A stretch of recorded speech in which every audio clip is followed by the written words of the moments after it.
उसके ऊपर मैं एक प्रसंग मैं सुनाता हूँ। एक बार गुजरात के अंदर में एक दीनदयाल नाम के वैष्णव थे, कृषि का कार्य करते, बड़ा छोटा सा उनका ग्रस्त था, मियाँ बीवी और एक बेटा था उनके पास में। कृषि का कार्य करते, उसी कृषि से जो अन्न निकलता और जो कुछ उससे मिलता, उसी से वो पूरा परिवार संतुष्ट होकर अपना जीवन यापन करता था। उनके जीवन में केवल और केवल संतुष्टि थी। पूरे दिन भगवान का भजन करते और कृषि का कार्य करते। अब ऐसे करते करते उस किसान का बहुत समय निकला। एक दिन देव योग से उन किसान का जो एक बेटा था, जिसका नाम उन्होंने रख रखा था कान्हा, वो बच्चे को ज्वर पकड़ा, बुखार पकड़ा, और वो इतना ज़्यादा बुखार हो गया कि साधारण औषधियों से उसका उपचार नहीं हो पाया। तो वो अपने बच्चे को जैसे तैसे लेकर शहर के बड़े अस्पताल में गए। वहाँ पर एक बड़े डॉक्टर ने देखा और देखकर कहा कि इसका हाल उपचार करने के लिए इतना धन चाहिए। एक धन की सीमा बतलाई। वो धन उस किसान के पास में नहीं था। तो वो भगवान श्री कृष्ण से कहने लगा कि प्रभु, मैंने पूरे जीवन एक निष्ठ भाव से आपका पूजा किया, भजन किया, क्या आज मेरे इस बालक जिसका नाम कान्हा है, क्या तुम अपनी कृपा करके इसे स्वस्थ नहीं कर सकते? भगवान के आगे उसने कई बार गुहार लगाई, लेकिन ना तो उस डॉक्टर के मन में करुणा जगी और ना ही वो बच्चा स्वस्थ हुआ। अंतगत्वा वो बच्चा मृत्यु को प्राप्त हुआ। उस मृत बच्चे को देखकर किसान की आत्मा झंगोर गई कि मैंने पूरे जीवन भगवान का भजन किया और भगवान ने इसका कोई फल नहीं दिया। और जैसे वो बच्चे को घर पर लेके गए तो उस सदमे से उनकी पत्नी भी मृत्यु को प्राप्त हुई। अब आप ये देखो कि ऐसी विचित्र स्थिति उसके आगे आ गई कि इधर मृत बेटा पड़ा है और इधर मृत पत्नी पड़ी हुई है। अब ऐसी विलक्षण स्थिति में जो उनके आंखों से आंसू गिर रहे थे वो भी रुक गए, सदमा लग गया।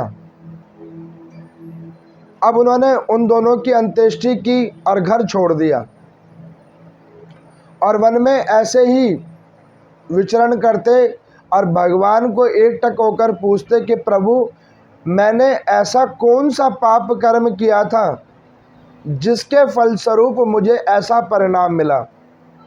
कभी कभी जब जीवन में बहुत दुख आ जाए ना, तो एक बात ध्यान करके रखना कि ये दुख ऐसे नहीं मिल रहे हैं, हमने जो किया है उसी का फल मिल रहा है। इसमें भगवान से कोई गिला शिकवा नहीं है, ये जो हमने किया है उसी का फल हमें मिल रहा है। जब करते वक्त हमने नहीं सोचा था तो फल भोगते वक्त क्या सोचना, उसको भोगना चाहिए। अब वो किसान के मन में एक बार तो मन में भाव आया कि मैं आत्मदाह कर लूं, मेरे भी जीने का अब कोई ध्येय तो बचा नहीं है, आत्मदाह कर लूं। लेकिन जिस गुरु से उसने दीक्षा ली हुई थी, तो गुरुदेव भगवान कहते थे कि देखो कि जीवन में कभी भी अपने कर्मों से पीछे नहीं भागना चाहिए। अच्छा व्यक्ति वो है जो अपने कर्मों को डट कर भोग ले। कर्म को भोगो। अब उस किसान को गुरु की बात को ध्यान करके उसने आत्मदान नहीं किया, लेकिन आत्मदान नहीं किया, लेकिन उसके जीवन में कोई रस भी नहीं बचा। वो उसी प्रकार जंगलों में घूमता फिरता, दी हुई गुरु की माला करता और कुछ कार्य नहीं करता। बहुत समय निकला। एक दिन देव योग से वो जो डॉक्टर साहब थे जिन्होंने धन की अभिलाषा की थी और उस बच्चे की चिकित्सा नहीं कर पाए, वो डॉक्टर अपने पूरे परिवार के साथ उस जंगल के अंदर में पिकनिक करने के लिए आए। उनका भी एक ही बेटा जिसका नाम मोहन, और वो वहाँ पर में जंगल के अंदर में जब पिकनिक मनाने के लिए आए तो उनका बच्चा खेलते खेलते थोड़ा आगे बढ़ गया। डॉक्टर साहब को पता नहीं लगा, और जो ही वो थोड़ा आगे बढ़ा तो उस जंगल के अंदर में एक सर्प आया और उस सर्प ने उस बच्चे को डस लिया। अब वो डॉक्टर जो दूसरों की चिकित्सा करता है, आज वो मजबूर खड़ा है कि मैं इस बच्चे को बचाऊं कैसे। हॉस्पिटल में होता तो मैं कोई उपाय करता, और वो विष बच्चे के शरीर में बढ़ा जा रहा है। उसकी बीवी, वो स्वयं दुखी होकर, विचलित होकर इधर उधर भाग रहे हैं, समझ नहीं आ रहा कि क्या करें। कभी कभी आप देखो, कितना भी ज्ञानी व्यक्ति जब ऐसी विलक्षण स्थिति में आ जाता है ना, तो उसका ज्ञान और विवेक दोनों ही खत्म हो जाते हैं कुछ समय के लिए। समझ नहीं आ रहा होता कि क्या सही हो रहा है और क्या गलत हो रहा है। अब उसी जंगल के अंदर में वो किसान भी, जिसका बेटा उपचार के कारण मर गया था, वो भी घूम रहा था वहीं। उसने देखा, एक बार तो उसके मन में ये भाव आया कि अच्छा हुआ इसने एक बार मेरी मदद नहीं की थी, आज इसकी भी मदद कोई नहीं करेगा। मैंने जो दुख पाया है वो दुख ये भी पाएगा। लेकिन जब गुरु की दी हुई दीक्षा वाली माला को स्पर्श किया तो उसके कान में एक स्वर सुनाई दिया, और वो क्या कहने लगा स्वर कि बाबा, तब मैं तुम्हारा हाथ छोड़ के गया था, आज तुम मेरा हाथ छोड़ रहे हो। जब गुरु की माला को स्पर्श करते हुए ये स्वर को सुना तो उसके मन ने कहा कि ये उसकी आत्मा ऐसी थी, मेरी आत्मा ऐसी नहीं हो सकती।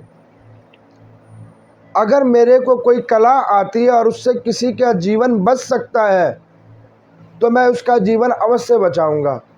मैंने जो दुख पाया है वो दुख दूसरा ना पाए, मैं ऐसा कर्म करूंगा। ऐसा मन में विचार आया। गुरु की दी हुई दीक्षा की कृपा हुई, वो किसान वहाँ से उठा और भागकर उस बच्चे के पांव पर जहाँ पर सर्प ने डसा था उसको अपने मुख से उसका जहर निकाल दिया, और अपने मुख से उसका जहर निकालकर उस बच्चे को तो स्वस्थ कर दिया, लेकिन वो जो किसान था उसके शरीर में वो जहर फैल गया। अब ये चीज़ को देखकर वो डॉक्टर वहाँ पर भाग के आया। डॉक्टर ने जब उस किसान की शक्ल को देखा तो उस किसान के शक्ल को देखकर उसे वो अपने पीछे की बात याद आने लगी कि मेरे एक उपचार ना करने की वजह से इसका बच्चा मर गया, और आज इसने जीवन दान देकर, अपना जीवन दांव पर लगाकर मेरे बच्चे को जीवन दान दिया है। अब वो डॉक्टर वहाँ पर रोता हुआ उस किसान के पांव पकड़ने लगा, और वो किसान वहाँ पर भगवान का नाम जाप करते हुए ध्यान की मुद्रा में बैठ गया। और जो ध्यान की मुद्रा में बैठा तो उसे हंसते हुए भगवान श्री कृष्ण नजर आए, और वो भगवान कहने लगे कि बाबा, मैंने तब जो तुम्हारा हाथ छोड़ा था ना, वो आज हाथ पकड़ने के लिए छोड़ा था, और आज देख मैं तेरे सामने आ गया हूँ, तेरे को दोनों हाथों से अपने गले लगाने के लिए आ गया हूँ। तू दुखी मत हो, तुझे मैं अपने साथ बैकुंठ लेके जाने के लिए आ गया हूँ।